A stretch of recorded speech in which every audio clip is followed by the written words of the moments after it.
YouTube? Alex here, and in today's video I want to talk about expat status games. I want to answer what is an expat status game and how can they be avoided. An expat status game is a game where expats try to figure out who's the top dog, who has more YouTube subscribers, who has more money, who lives in a nicer place, who has a better vehicle, who eats at the nicer restaurants. And these are zero-sum games. There's always going to be one expat that has more money than the rest of everybody else. In that way, everybody else besides that one rich person is a loser. I don't agree with this at all. I look at it like a positive-sum game where everybody can win as an expat. It's not for just one person to enjoy. It's not my Philippines or my Thailand. It's for everyone. I think a lot of people, if they thought this way, they'd be a lot happier. You're going to run into expat status games. You're going to run into expats asking you, what's your monthly income? How long have you been here? Apparently that's a big thing that they like to have pride about is, oh, I've lived here longer than you, so I've got more social credits or points or whatever. It's just kind of silly, but it's something a lot of them do. I think a lot of guys are used to being back in their home country where people are very status driven, very concerned about who has what, who makes what, who lives where, and who's doing what, and who's doing who, and this and that. It has no place in an expat lifestyle where you're trying to live a better quality of life, not so wrapped up in material things. That's one thing I don't understand is guys who come overseas to live a Western lifestyle trying to copy the way they lived back home. I think this is something that we should all be on the lookout for because it's near impossible to win this type of game. Now, these games were really important for our survival at one time. Being high status might mean the difference in living or not.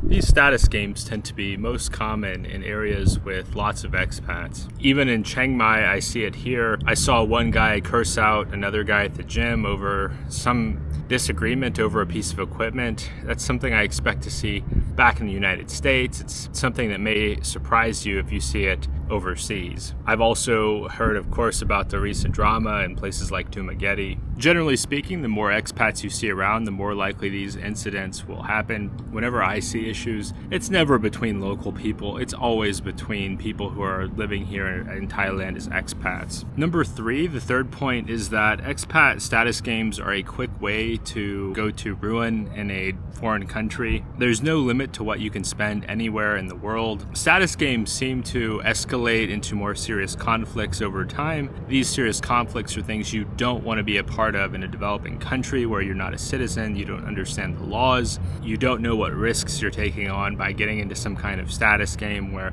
you think you're gonna beat some other expat in terms of your income or how attractive your girlfriend is or how big your house is or whatever these are. I think that you really need to figure out what's going to make you happy as an expat. It really needs to come internally. It doesn't need to come externally. It doesn't need to come from buying some fancy new gadget or going on some fancy vacation. It needs to come from internal peace and happiness with your new lifestyle. Point number 4, these expat destinations are typically not great places to make money. You have to think to yourself, do you want to look cool or do you want to stay forever? A lot of these places, we don't have work permits, we don't speak the local language, we don't know the laws, we don't know the culture, we don't know potential customers and what their income is like. And so all of these questions really need to be answered before you try to go into business and make money. And if you can't answer those questions, you really have no reason to be starting a business. So you have to go in assuming, if you are becoming an expat, hey, my income is what it is. It's not likely to double or triple, increase substantially, unless you have some kind of online business that you operate, it's back in your home country, you have things set up to be able to have some idea of predictive revenue.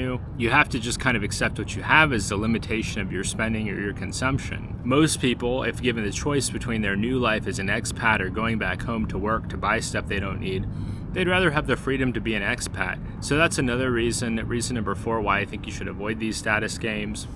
Fifth point here, we left our home countries to avoid these status games. For a lot of us, we didn't like being in the United States where we're constantly being evaluated on our status in terms of our job or the status in terms of the neighborhood we live in, the size of our house, the newness of our vehicle, the attractiveness of our partner, whatever it may be. All of these things are typically things that we wanted to leave behind when we came overseas, things that we don't want to be dealing with every day. We don't want to waste our time and energy pursuing these goals that are socially constructed. They're not really what makes us happy internally. And it's practice. And when I first started learning about status games, I didn't fully understand it. It's taken me several years to fully wrap my mind around it. I try to avoid them as much as possible. There are other forms of status games that you probably thought about, and I'm happy to cover those as well. A bonus point here is that if you see somebody who is always engaging in status games, these are the types of people that you want to avoid. I don't like to make lots of prescriptions, but one piece of advice I will give you: if you see somebody that insists on driving the fanciest vehicle, living in the fanciest house, constantly talking about how famous they are or powerful they are or successful they are, you want to steer clear of these people.